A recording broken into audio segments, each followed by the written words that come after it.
Hello everyone, welcome to civil staff Himachal. आज के lecture में हम डिस्कस करेंगे that is world elephant day. अब देखिए, जो एलिफेंट है उसकी सिग्निफिकेंस इंडियन पर्टिकुलर सोसाइटी में आपको काफी ज्यादा देखने को मिलती है। अगर आपने पॉलिटी के कुछ लेक्चर्स देखे हो तो आपने हमेशा पढ़ा है कि कॉन्स्टिट्यूएंट असेंबली जब बनाई गई थी तो उसका सिंबल क्या था, दैट इज एलिफेंट। ऐसे ही अगर हम इंडस वैली सिविलाइजेशन की बात करते हैं तो वहां पर भी आपको जो कॉइन इंस्क्रिप्शंस हैं उसमें आपको एलिफेंट्स देखने को मिले हैं। तो एलिफेंट को हम आज हेरिटेज एनिमल ऑफ इंडिया कहते हैं। तो एलिफेंट की जो सिग्निफिकेंस है वो काफी ज्यादा प्रेवलेंट है इन दी इंडियन सोसाइटी, राइट। सो जो वर्ल्ड एलिफेंट डे है वो हम हर साल सेलिब्रेट करते हैं, दैट इज 12 अगस्त को। तो इस सेशन में हम देखने की कोशिश करेंगे कि इनका प्रोटेक्शन स्टेटस क्या है, गवर्नमेंट ने ऐसे कौन से इनिशिएटिव्स हैं जिसमें हम एलिफेंट की प्रोटेक्शन की बात कर रहे हैं। So let's start the session. उससे जाने से पहले आप कुछ हमारे फ्री स्केड्यूल्स देख सकते हैं। For example, daily 10 MCQ revision चलती है आपकी at 10:15, mains current affairs 2:15, daily current affairs ऐसे ही आपके 6:15 डिस्कस किए जाते हैं। एचपीएस सीसैट के मोस्ट एक्सपेक्टेड क्वेश्चंस आपसे डिस्कस किए जाते हैं एट 9 PM, और जो भी आपके क्लरिकल PYQs हैं उनको डिस्कस किया जाता है at 8 PM, right. So this is your weekly schedule जो कि फ्रीली अवेलेबल है। आप अपनी प्रिपरेशन को इससे और भी अच्छा कर सकते हैं। So let's start the session. सबसे पहले ये न्यूज में क्यों था वहां से स्टार्ट करेंगे। सो रिसेंटली 12 अगस्त को हमने वर्ल्ड एलिफेंट डे मनाना शुरू किया है। अब ये मनाना कब शुरू किया था, इसकी जब हिस्टोरिकल बैकग्राउंड देखेंगे तो हम देखेंगे ये 2012 से हमने बनाना स्टार्ट किया है। अब इसका की मकसद क्या है, ऑब्जेक्टिव क्या है। So we want to raise the awareness of the threats that the elephants face in their daily lives, right? अब देखिए, हर एक स्पीशी का एक नीश एग्जिस्ट करता है एक इकोसिस्टम में। नीश का मतलब होता है वो एक स्पेसिफिक रोल डिफाइंड होता है उस पर्टिकुलर इकोसिस्टम में। सो एलिफेंट जो स्पीशीज हैं उनका भी एक नीश है। तो इकोसिस्टम को बैलेंस्ड रखने के लिए ये जो स्पीशीज हैं ये काफी इंपॉर्टेंट हो जाते हैं। अब क्योंकि ये कीस्टोन स्पीशीज भी हैं, तो कीस्टोन स्पीशीज होने करके इनके ऊपर बहुत से स्पीशीज क्या करते हैं, निर्भर करते हैं।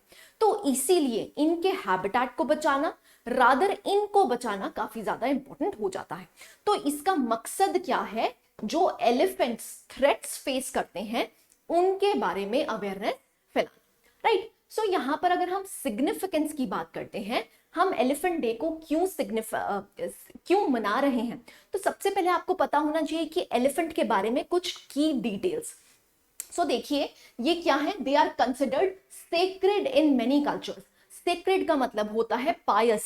अब जैसे हम इंडिया में इनको सेक्रेड एनिमल या हेरिटेज एनिमल के नाम से जानते हैं, तो इसीलिए बहुत से कल्चर्स में इनकी पूजा होती हुई दिखेगी आपको। वो क्यों है, क्योंकि इनको सेक्रेड माना गया है, राइट।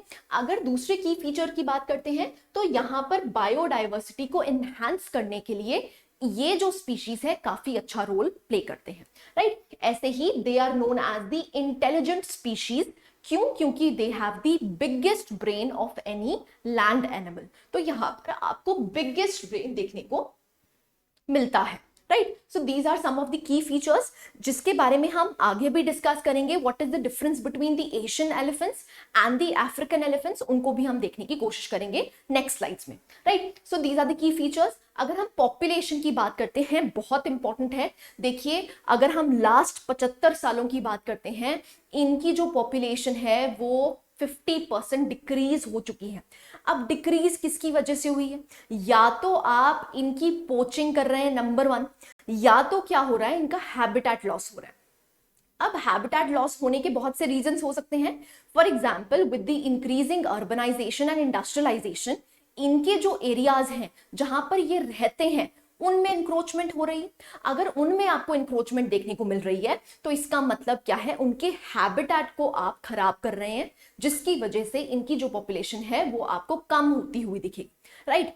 अब यहां पर इंडिया में सेंसस किया जाता है हर 5 साल बाद। तो हमने स्टार्ट कहां से किया था, 2007 से। 2007 में सबसे पहला एलिफेंट सेंसस किया गया है। उसके बाद आपको 2012 में देखने को मिला था, और रीसेंट जो है दैट इज 2017 में। तो 2017 के तहत हम देखते हैं कि जो वर्ल्ड की पॉपुलेशन है, सपोजिटली हम एशिया और अफ्रीकन एलिफेंट्स में डिफरेंशिएट करते हैं, तो एशियन एलिफेंट्स अप्रोक्सीमेटली आपको देखने को मिलते हैं दैट इज 50,000 to 60,000, जिसमें से 60% ऑफ द पॉपुलेशन आपको कहां पर देखने को मिलती है, दैट इज इन इंडिया। तो यहां पर इंडिया एक पायनियर कंट्री बन जाता है जहां पर हम इनके हैबिटेट प्रोटेक्शन की बात कर रहे हैं, राइट। सो आप देख लीजिए जो करंट पॉपुलेशन है एशियन एलिफेंट्स की, तो दैट इज अप्रोक्सीमेटली 50,000 to 60,000, जिसमें से अगर हम इंडिया की बात करते हैं तो 60% of the Asian population, Asian elephants population is in India, right. So these are the characteristics of population census, ठीक है। ऐसे ही अगर हम हिस्टोरिकल पर्सपेक्टिव देखते हैं तो ये कैंपेन कब स्टार्ट किया गया था, 2012 में, जिसमें हम अफ्रीकन और एशियन एलिफेंट्स को बचाने की बात करते हैं। तो यहाँ पर एक कनेडियन फिल्म मेकर था जिसका नाम था that is Michael Clarke and Patricia Sims, जिन्होंने Thailand based elephant reintroduction foundation बनाई थी। और यहाँ पर 2012 में एक ऑर्गेनाइजेशन बनाई गई है with the name World Elephant Society. So ये जो वर्ल्ड एलिफेंट सोसाइटी है, इन्होंने ही 2012 से 12 अगस्त को क्या मनाया गया है, that is the world elephant day, right. So this is the historical census. ऐसे ही अगर हम कंजर्वेशन स्टेटस की बात करते हैं तो IUCN में अगर हम देखते हैं तो इनको 3 कैटेगरीज में बांटा गया है। सबसे पहले है अफ्रीकन फॉरेस्ट एलिफेंट। जो अफ्रीकन फॉरेस्ट एलिफेंट है वो है क्रिटिकली एंडेंजर्ड। दूसरा है अफ्रीकन सवन्ना एलिफेंट। जो सवन्ना एलिफेंट है वो है एंडेंजर्ड। ऐसे ही जो हमारी कंट्री में लाया करते हैं Asian elephants, they are also under the endangered category. ऐसे ही अगर CMS की बात करते हैं तो अपेंडिक्स 1 में देखने को मिलते हैं। World wild life protection act की बात करते हैं तो ये शेड्यूल 1 में आपको देखने को मिलते हैं, राइट। सो जो भी क्रिटिकली एंडेंजर्ड है, एंडेंजर्ड स्पीशीज हैं, वो सारे ही आपके पेपर पॉइंट ऑफ व्यू से काफी इंपॉर्टेंट हो जाते हैं। डायरेक्टली आपसे प्रीलिम्स में क्वेश्चन पूछ सकते हैं। Done. So what is the difference between African and Asian elephant, उसको देख लेते हैं। देखिए अगर हम एशियन एलिफेंट्स की बात करते हैं, they are smaller than that are found in the Africans. So African elephant से ये छोटे हैं, वेट में भी, हाइट में भी छोटे हैं। ऐसे ही अगर आप ईयर लोब्स देखते हैं, इनकी जो ईयर्स हैं वो एशियन एलिफेंट के छोटे हैं, राइट। ऐसे ही अगर इनके ट्रंक टिप की बात करते हैं तो ट्रंक टिप जो एग्जिस्ट करती है आपके अफ्रीकन एलिफेंट में, वहां पर 2 फिंगर्स देखने को मिलती हैं जिसकी वजह से वो ग्रैब कर पाते हैं। ऐसे ही अगर हम एशियन एलिफेंट की बात करते हैं तो यहाँ पर आपको सिर्फ 1 फिंगर देखने को मिलती है। फॉर एग्जाम्पल यहाँ पर आप देख सकते हैं एशियन एलिफेंट में सिर्फ आपको 1 फिंगर देखने को मिल रही है। ऐसे ही अफ्रीकन एलिफेंट में आपको 2 फिंगर्स देखने को मिल रही है। ठीक है जी, आई होप यहां तक क्लैरिटी है। So that is the difference between African elephant and the Asian elephant, right. अब देखते हैं इश्यूज क्या रिलेटेड हैं। सबसे पहले है ह्यूमन एलिफेंट कॉन्फ्लिक्ट। अब देखिए जो ह्यूमन एलिफेंट कॉन्फ्लिक्ट है वो क्यों हो रहा है, why, because due to increasing the urbanisation and modernisation of the society, जिसकी वजह से आप बहुत से लैंड को क्लियर करते हैं, जिसकी वजह से आपको यहां पर ह्यूमन और एलिफेंट में कॉन्फ्लिक्ट देखने को मिल रहा है। फॉर एग्जाम्पल आपने देखा होगा कि वास्ट फॉरेस्ट क्लियर करे जाते हैं जिससे रेलवे ट्रैक्स बिछाई जाए। अब आप क्या कर देते हैं, उनके हैबिटेट को फ्रैगमेंट कर देते हैं।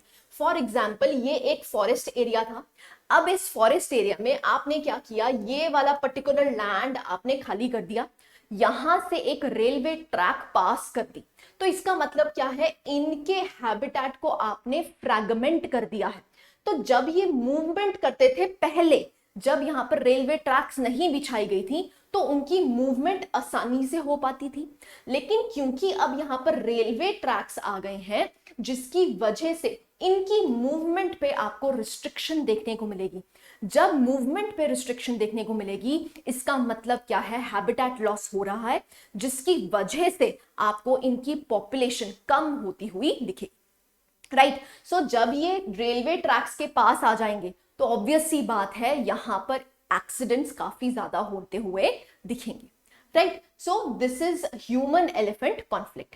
ऐसे ही अगर हम बात करते हैं हैबिटेट लॉस की, तो हैबिटेट लॉस मैंने आपको रीजन बता दिया, बहुत सारे वेरिड रीजन हो सकते हैं क्यों, जैसे जैसे पॉपुलेशन बढ़ रही है उसकी वजह से आपको growth in industrialisation and modernisation देखने को मिल रही है, जिसकी वजह से आपको यहाँ पर हैबिटेट लॉस होता हुआ दिखेगा, right. So these are some of the issues.